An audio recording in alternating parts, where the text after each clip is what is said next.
हाय दोस्तों, कैसे हैं आप सब। चलिए, उम्मीद करते हैं कि आप सब लोग अच्छे होंगे और जो पर्सनालिटीज़ वाला वीडियोज़ है वो आपको पसंद आ रहा होगा, जिसमें हम एक किसी पार्टिकुलर फिलोसोफर या पॉलिटिकल साइंटिस्ट या जो भी नोन फिगर है, नोटेड फिगर है, उसके बारे में हम ब्रीफ में एक चर्चा करते हैं। उसके बारे में बताने की कोशिश करते हैं, जानने की कोशिश करते हैं कि उनका क्या कंट्रीब्यूशन रहा है फिलोसफी में या पॉलिटिकल साइंस में, पॉलिटिकल प्रोसेसेस में, या आप कह सकते हैं लीगल डेवलपमेंट में। और उसी में हम एक आज बहुत ही इम्पोर्टेंट जो आप कह सकते हैं फिलोसोफर या पॉलिटिकल थियरिस्ट या लीगल थियरिस्ट रहे, मोंटेस्क्यू के बारे में बात करेंगे। मोंटेस्क्यू का सिद्धांत हम लोग के लॉ में भी बहुत पढ़ाया जाता है, पॉलिटिकल साइंस में भी बहुत पढ़ाया जाता है, पॉलिटिकल थ्योरीज में भी बहुत पढ़ाया जाता है। और आज की जो लोकतांत्रिक व्यवस्था है, संवैधानिक व्यवस्था जहां भी है, जहां पर रूल ऑफ लॉ की हम बात करते हैं, लोगों के राइट्स की बात हम जहां भी करते हैं, वहां मोंटेस्क्यू को समझे बिना, उनको जाने बिना आप एक कहें कि नॉन या कहें कि नॉलेजेबल पॉलिटिकल थियरिस्ट या लीगल थियरिस्ट नहीं हो सकते। ऐसे भी अगर आप एकेडमिशियन हैं, एकेडमिक्स हैं, रिसर्च स्कॉलर हैं, तब भी मोंटेस्क्यू को जानना बहुत ही जरूरी है, बहुत ही अहम हो जाता है, कुछ उनके कंट्रीब्यूशन की वजह से, कुछ उनके लेखनी की वजह से, कुछ उनके फिलॉसफीज के वजह से। और इसलिए मोंटेस्क्यू को जानना बहुत ही जरूरी है। तो उनका पूरा नाम बैरन डी मोंटेस्क्यू था और इनका जन्म 1689 ईस्वी में हुआ था और डेथ 1755 में हुआ था। ये फ्रांस में पैदा हुए थे और जानते हैं कि फ्रांस एक ऐसी जगह है जहां पर 1789 में फ्रेंच रिवॉल्यूशन हुई थी। एक बड़ा ही आप कह सकते हैं इंटेलेक्चुअली, फिलोसॉफिकली बड़ा ही फर्टाइल जगह है जहां पे ऐसे ऐसे लोग जन्म लिए हैं। और इनको इस रूप में भी जाना जाता है कि वह बहुत बड़े फिलोसोफर थे, बहुत बड़े पॉलिटिकल थेरिस्ट थे और बहुत बड़ा कंट्रीब्यूशन उनका है पॉलिटिकल फिलोसफी में और लीगल डेवलपमेंट में। खास करके डेमोक्रेटिक सिस्टम जो है, जो डेमोक्रेटिक राइट्स जो है, उसके बारे में उनका बहुत बड़ा एक कंट्रीब्यूशन है। बड़ा इंपॉर्टेंट उनका कंट्रीब्यूशन है लॉ के फील्ड में। जो सोसाइटी के अंदर जो डेमोक्रेटिक राइट्स है उसको कैसे प्रोटेक्ट करना है, उसके बारे में उनका बहुत बड़ा रोल है और बहुत बड़ा कंट्रीब्यूशन है। उन आइडियाज से, उन आइडियाज को आज के कॉन्स्टिट्यूशन में इंक्लूड किया गया। एक एग्जाम्पल के तौर पर आप देखिए कि जो भारत का संविधान है, जिसको हम लोग कहते हैं कि supreme law of the land, मतलब इससे सर्वोच्च कोई कानून नहीं है इस देश में, चाहे वो धर्म का कानून हो, चाहे संस्कृति का कानून हो, संविधान से ऊपर कोई कानून नहीं है। और संविधान के अंदर आप जानते हैं कि बहुत सारे जो सुप्रीम कोर्ट ऑफ इंडिया है या हाई कोर्ट्स हैं, उन्होंने जो इंटरप्रिटेशन दिया है कि संविधान के अंदर जो आर्टिकल आपके दिए हुए हैं, उस आर्टिकल्स के अंदर हम उस टिपिकल प्रोविजन में नहीं जाएंगे, नहीं तो हम संविधान के चर्चा पर चले जाएंगे। बस ये बताना चाहते हैं कि उसमें सेपरेशन ऑफ पावर्स का सिद्धांत इंक्लूडेड है। बहुत सारे जजमेंट में सुप्रीम कोर्ट ने कहा है कि ये लिटरल सेंस में नहीं है। लिटरल सेंस में का मतलब कि जो मोंटेस्क्यू ने कहा था, जिस रूप में कहा था, उसी रूप में इंक्लूडेड नहीं है, इंश्राइंड नहीं है कॉन्स्टिट्यूशन के अंदर, लेकिन संविधान के अंदर ये है, निहित है। उसका इसेंस जो है, उसका सार जो है, वो निहित है, जो मोंटेस्क्यू ने सेपरेशन ऑफ पावर के थ्योरी को दिया था, जिसको शक्ति के पृथकीकरण के सिद्धांत के रूप में जाना जाता है, सेपरेशन ऑफ पावर्स। तो आप समझिए, और उसको सुप्रीम कोर्ट ऑफ इंडिया ने केशवानंद भारती के केस में और बहुत सारे केसेज में क्या कहा है कि ये बेसिक स्ट्रक्चर जो है, जो संविधान की मूल संरचना का सिद्धांत है, जिसको केशवानंद भारती के जजमेंट में कहा गया कि इसमें अमेंडमेंट नहीं किया जा सकता संविधान संशोधन के द्वारा, वो उस बेसिक स्ट्रक्चर के सिद्धांत का अभिन्न भाग है। समझिएगा इस बात को मैं क्या कर रहा हूं। जो मोंटेस्क्यू का सिद्धांत है सेपरेशन ऑफ पावर्स, हालांकि इसका सिग्नल जो है, इसकी व्यवस्था करने का प्रयास जो है, इस तरह के सिद्धांत देने का प्रयास जो है, जॉन लॉक ने भी किया था। लेकिन उसका मुकम्मल जो सेपरेशन ऑफ पावर का थियरी है उसको बैरोन डी मोंटेस्क्यू ने दिया था, वो आपके बेसिक स्ट्रक्चर का हिस्सा है। अब सवाल यह है कि आखिर यह सिद्धांत है क्या, शक्ति के पृथक्करण का सिद्धांत क्या है। तो आप जानते हैं दोस्तों कि लोकतंत्र है, और लोकतांत्रिक व्यवस्था में हम राजतंत्र की बात ही नहीं कर रहे हैं। राजतंत्र जो होता है उसमें जो शक्ति होती है किसी एक व्यक्ति या व्यक्तियों के समूह में सीमित होती है, या संकेंद्रित होती है या केंद्रित होती है। मतलब ये कि एक व्यक्ति होगा या उसका कैबिनेट होगा, उसका ग्रुप होगा, और उन्हीं के बीच सारी शक्तियों का क्या मतलब, थोड़ा सा अगर पॉलिटिकल साइंस या लॉ की आपको जानकारी होगी तो सारे शक्तियों का मतलब ये हुआ कि कानून बनाने की शक्ति, कानून को लागू करने की शक्ति, उसकी व्याख्या की तीनों मतलब व्याख्या की शक्ति, ये तीन शक्तियां होती हैं जिन्हें पॉलिटिकल साइंस या लॉ में रिकॉग्नाइज किया जाता है, जिसको स्टेट का पावर कहा जाता है, स्टेट की शक्ति कही जाती है। ये तीनों पावर, कानून बनाने की, कानून लागू करने की, उसकी व्याख्या करने की, ये तीनों शक्तियां कुछ व्यक्ति या एक व्यक्ति के हाथ में केंद्रित होती है। जैसे किसी राजशाही का आप उदाहरण ले लीजिए, जैसे सीरिया में था, तो सीरिया में बशर अल असद के हाथ में सारे पावर्स थे, जो चाहे वो कानून बना सकते थे, जैसा चाहे वैसा उसका इंटरप्रिटेशन कर सकते थे, जैसा चाहे वैसा वो अपनी मनमर्जी कर सकते थे। सब पावर उन्हीं के हाथ में है, लोगों के हाथ में कोई पावर नहीं होता। या जो ये पावर होता है तीनों, ये डिवाइडेड नहीं होता, सेपरेटेड नहीं होता है। और लोकतांत्रिक व्यवस्था में क्या होता है, मतलब शक्ति का पृथक्करण का सिद्धांत लोकतांत्रिक व्यवस्था से जुड़ा हुआ है, संवैधानिक व्यवस्था से जुड़ा हुआ है, समझ रहे हैं। और लोकतांत्रिक या संवैधानिक व्यवस्था में क्या होती है, यह शक्ति किसी एक के हाथ में नहीं होती।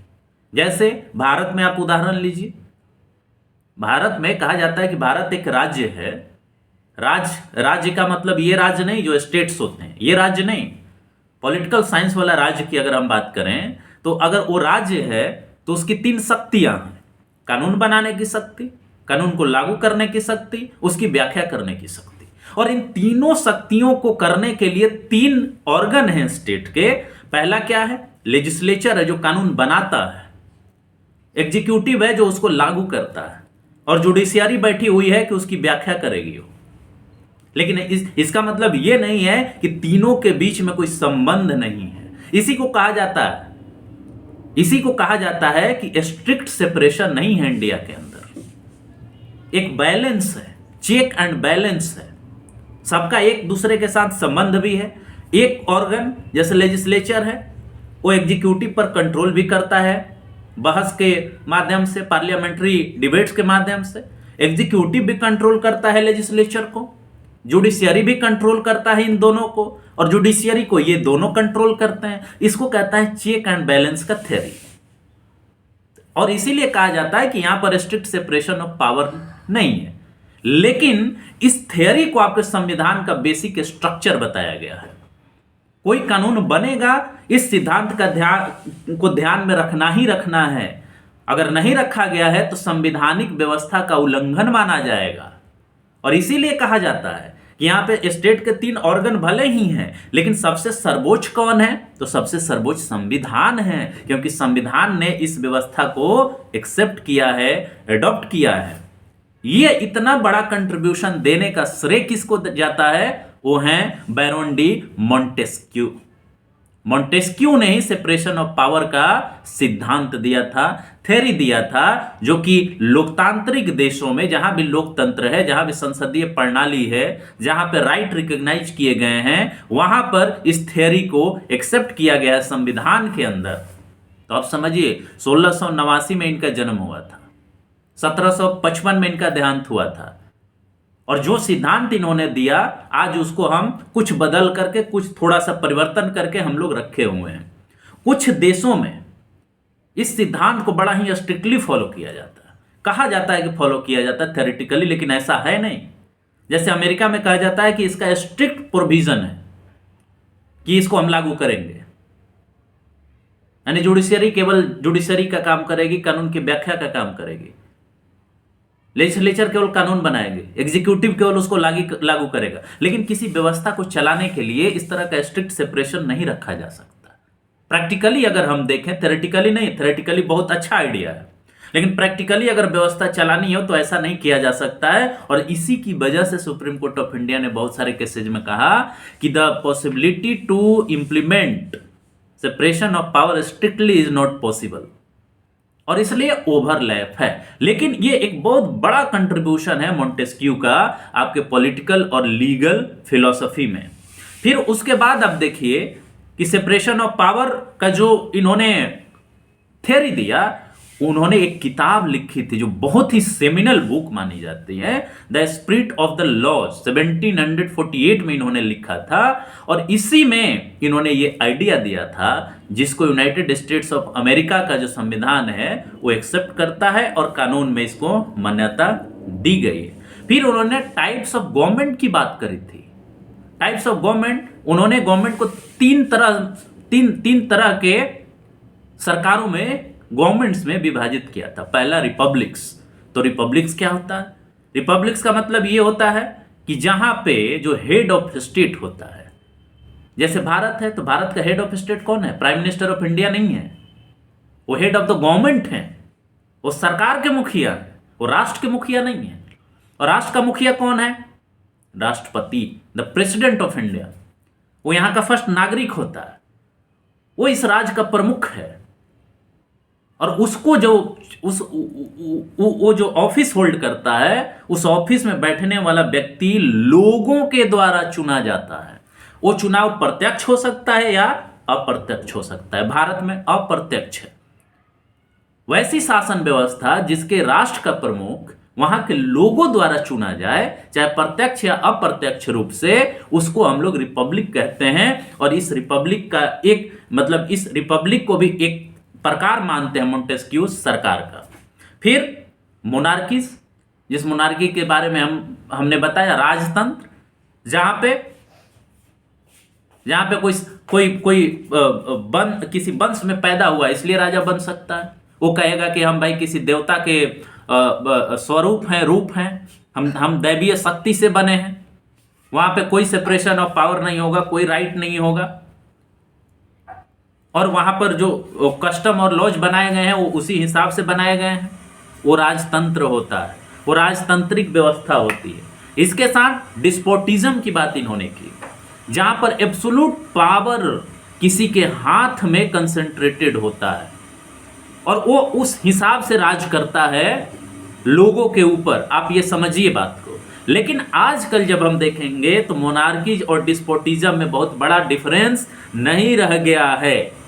तो ये तीन तरह की जो गवर्नमेंट्स होती हैं उसका करेक्टराइजेशन, उनका करेक्टरिस्टिक मोंटेस्क्यू बताते हैं अपने रचनाओं में। पहला क्या था? रिपब्लिक्स को हमने बताया, मोनार्कीज को हमने बताया। मोनार्की एक सिंगल रूलर होता है जो कस्टम और जो भी लॉज होते हैं उसके हिसाब से काम करता है, उसी के हिसाब से उसका राज्य चलता है। और एक डिस्पोटिज्म होता है जिसमें एक एब्सोल्यूट पावर होता है, कंसंट्रेटेड होता है और उसी के हिसाब से वो काम करता है। फिर उन्होंने जो तीसरा कंट्रीब्यूशन है, जो बहुत ही अहम कंट्रीब्यूशन है उनका, वो क्लाइमेट एंड सोसाइटी के बारे में है। क्या कहा उन्होंने क्लाइमेट एंड सोसाइटी के बारे में? आप सोचिए, उस समय जब उनका जन्म हुआ था 1689 में, तब ये बात कर रहे हैं। उसके बाद 1755 तक क्लाइमेट एंड सोसाइटी के बारे में, राइट। तो मोंटेस्क्यू ने प्रपोज क्या किया कि जियोग्राफी और क्लाइमेट जो होता है ना, वो सिग्निफिकेंटली जो है सोसाइटी और लॉ को इन्फ्लुएंस करता है। उन्होंने ये कहा कि जो वार्मर क्लाइमेट होता है वो लोगों को पैसिव बनाता है, जबकि जो कोल्ड क्लाइमेट होता है लोगों को बड़ा ही मजबूत और मेहनती बनाता है। तो इस तरह का कंट्रोवर्शियल स्टेटमेंट भी उन्होंने दिया।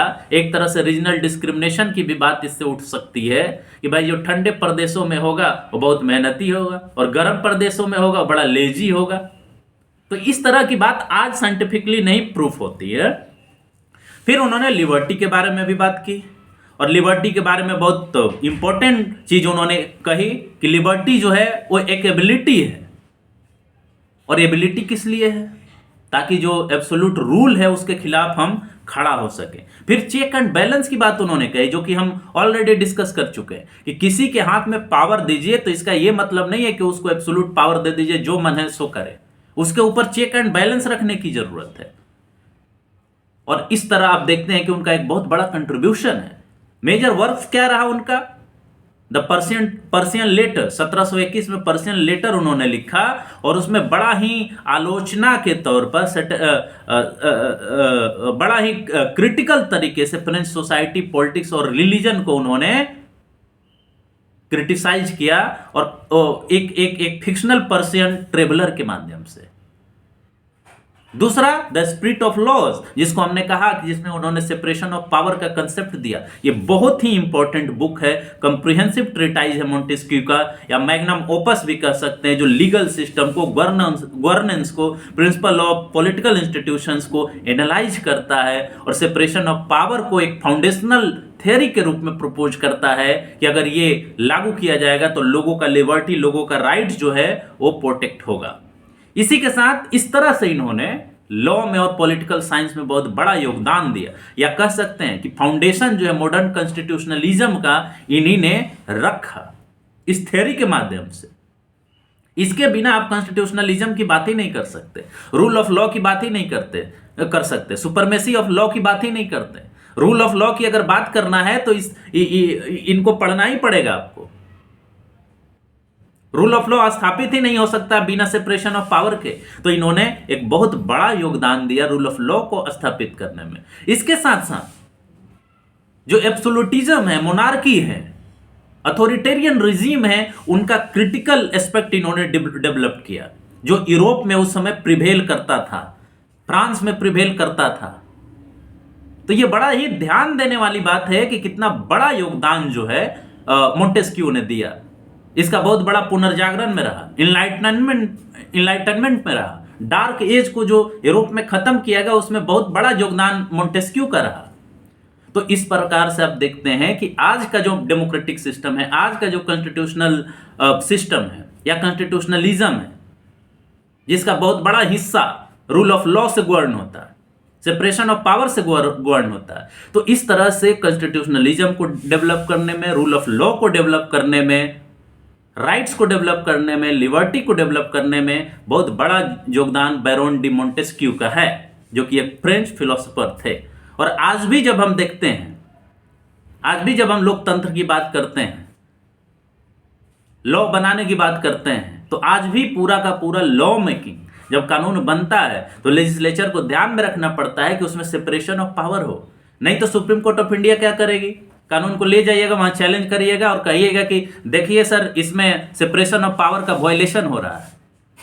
जुडिशरी तुरंत उसको अनकॉन्स्टिट्यूशनल डिक्लेयर कर देती है। ये है इन्फ्लुएंस बैरोन डी मोंटेस्क्यू का। तो दोस्तों, हमने कोशिश किया कि जो मोंटेस्क्यू का की आइडिया है सेपरेशन ऑफ पावर, उसका क्या मतलब होता है, उनका क्या योगदान रहा, उनकी क्या किताब रही, लिबर्टी के बारे में उन्होंने क्या कहा, क्लाइमेट के बारे में उन्होंने क्या कंट्रोवर्शियल बातें कही, उनके बारे में हमने आपको ब्रीफ में बताने की कोशिश की। और आप जानते हैं कि अगर आप लॉ बैकग्राउंड के बच्चे हैं, या आपको पॉलिटिक्स में इंटरेस्ट है, या पॉलिटिकल साइंस में आपका इंटरेस्ट है, तो बखूबी आप बैरोन डी मोंटेस्क्यू के कंट्रीब्यूशन को आप जानते होंगे, उनके किताब को जानते होंगे, द स्पिरिट ऑफ लॉ, जो है कि क्या है लॉ का स्पिरिट, लॉ का क्या पर्पज है, डेमोक्रेसी का क्या मतलब है, अथॉरिटेरियन रिजीम का क्या मतलब है, डेमोक्रेटिक राइट कितने सुरक्षित हैं। और उनका इन्फ्लुएंस इतना बहुत बड़ा रहा कि यूनाइटेड स्टेट्स ऑफ अमेरिका के कॉन्स्टिट्यूशन में उसको इंश्राइन किया गया है, स्ट्रिक्टली लागू करने की बात की गई है, लेकिन बाद में वो डाइल्यूट हुआ है। इंडिया में भी भारत के संविधान के आर्टिकल में भी, आर्टिकल खोज के आप बताइएगा, हम नहीं बताने जा रहे हैं, एक आर्टिकल में भी इसकी व्यवस्था कही गई है, थोड़ी सी, पूरी व्यवस्था नहीं है लेकिन थोड़ी व्यवस्था की गई है, उसकी बात कही गई है कि कैसे जुडिशियरी जो एग्जीक्यूटिव से सेपरेट होगा, इसके बारे में बताई गई है। वो आर्टिकल खोज के आप लोग बताएं।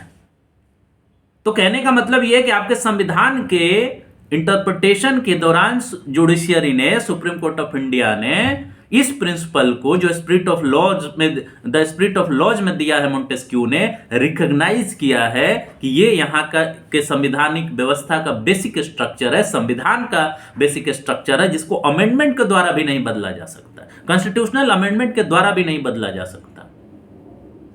आप समझिए इस बात को, एक्सेप्ट बेसिक स्ट्रक्चर, बाकी सारी चीजें बदली जा सकती है, क्योंकि ये उसके बेसिक फाउंडेशन से संबंध रखता है। अगर ये खत्म कर दीजिएगा तो लोकतांत्रिक संसदीय प्रणाली ही इस देश के से खत्म हो जाएगी। कोई भी तानाशाह बन सकता है, तो तानाशाही को रोकने का सबसे बेस्ट तरीका इन्होंने सुझाया वो है separation of power, which is very big contribution of Montesquieu to the political philosophy and legal philosophy. With this, I will end this discussion. So my friends, I will humbly request to subscribe my channel, share my channel, comment on these videos and share these videos in your circle and connection. So thank you so much. Jai Hind, Jai Bharat.